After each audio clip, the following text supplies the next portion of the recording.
تو بہت ہونہار لڑکی تھی، اس لیے ہو سکتا ہے کہ مزید تعلیم حاصل کر رہی ہوں گی اور شاید اس کی شادی بھی نہ ہوئی ہو۔ اس نے سوچا کہ رشتہ لے جانے سے قبل تحقیق کی جائے کہ کہیں صالحہ کی شادی تو نہیں ہو گئی۔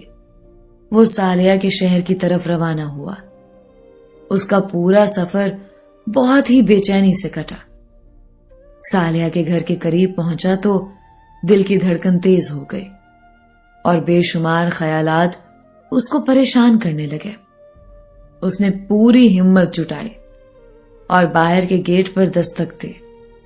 چوکیدار نے دروازہ کھولا اور پوچھا، آپ کو کس سے ملنا ہے؟ کاشف نے کہا کہ مجھے محمد نذیر سر سے ملنا ہے۔ چوکیدار اسے اندر لے گیا۔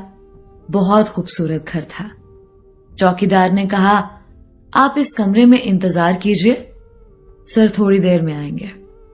تھوڑی دیر بعد محمد نذیر صاحب آ گئے اور مسکرا کر مصافحہ کیا اور پوچھا، کیا نام ہے بیٹا تمہارا؟ کاشف نے جواباً کہا، سر میرا نام کاشف ہے، میں اور آپ کی بیٹی صالحہ ایک ہی کالج میں پڑھتے تھے۔ صالحہ کی نوٹس میرے پاس امانت رہ گئی تھی، آج لوٹانے آیا ہوں۔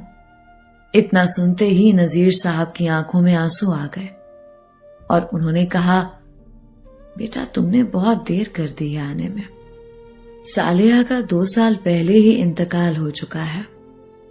اتنا سنتے ہی کاشف کی آنکھیں ڈبڈبا گئیں، لیکن خود کو سنبھالا اور کہا، سر یہ کیسے ہوا؟ نذیر صاحب نے کہا، بیٹا صالحہ کو بلڈ کینسر تھا، ہم نے بہت کوشش کی لیکن اسے بچا نہیں پائے۔ صالحہ نے ایک خط دواخانے سے لکھ کر دیا تھا اور کہا تھا کہ اگر کوئی کاشف آئے تو اسے دے دینا، وہ خط تمہارے لیے ہے، اور ہم نے اسے کبھی کھول کر نہیں دیکھا۔ کاشف کی دھڑکن تیز ہو گئی۔ نذیر صاحب نے وہ خط لا کر کاشف کو دیا۔ کاشف نے کانپتے ہاتھوں سے خط لیا اور پوچھا، سر صالحہ کی قبر کہاں ہے؟ نذیر صاحب نے بتایا کہ پاس کے قبرستان میں بڑے نیم کے درخت کے پاس صالحہ کی قبر ہے۔ کاشف نذیر صاحب کے گھر سے نکل کر سیدھا قبرستان پہنچا۔ وہاں بہت خاموشی تھی۔ وہ لڑکھڑاتے قدموں سے نیم کے درخت کے پاس پہنچا، لیکن وہاں بڑی بڑی جھاڑیاں اگ گئی تھیں۔ اس نے ہاتھوں سے صاف کیا اور اچانک اس کی نگاہ ایک قبر پر پڑی جس پر لکھا تھا، مرحومہ صالحہ ناز بنت محمد نذیر۔ کاشف کی روح کانپ گئی اور آنکھوں سے بے اختیار آنسوؤں کا سیلاب رواں ہو گیا۔ وہ زمین پر بیٹھ گیا اور جیب سے خط نکال کر پڑھا جس پر لکھا تھا، کاشف جب یہ خط تم پڑھ رہے ہوگے تو میں اس دنیا میں نہیں رہوں گی۔ کاشف میں جانتی ہوں تم مجھ سے بہت محبت کرتے ہو، تم نے کبھی مجھ سے نہیں کہا لیکن یہ میرے دل نے محسوس کر لیا۔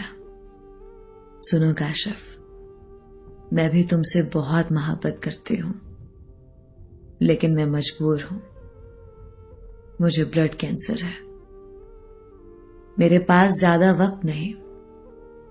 تمہاری خاموش اور معصوم محبت میرے ساتھ ہمیشہ رہے گی۔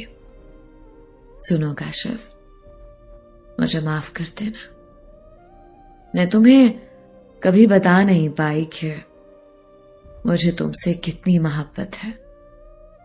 میرے لیے ہمیشہ دعا کرنا۔ سنو کاشف، میں تو مر جاؤں گی لیکن میری محبت ہمیشہ زندہ رہے گی۔ محبت تو نہیں مرتی نا کاشف، محبت تو زندہ رہتی ہے۔ ہاں، زندہ ہی رہتی ہے۔ کاشف اپنا خیال رکھنا، الوداع۔ کاشف پھوٹ پھوٹ کر رونے لگا۔ بہت دیر تک قبر کے پاس بیٹھا رہا اور شام کے وقت اپنے دل میں صالحہ کی معصوم محبت اور اپنی سرخ آنکھوں میں آنسو لیے گھر لوٹ آیا۔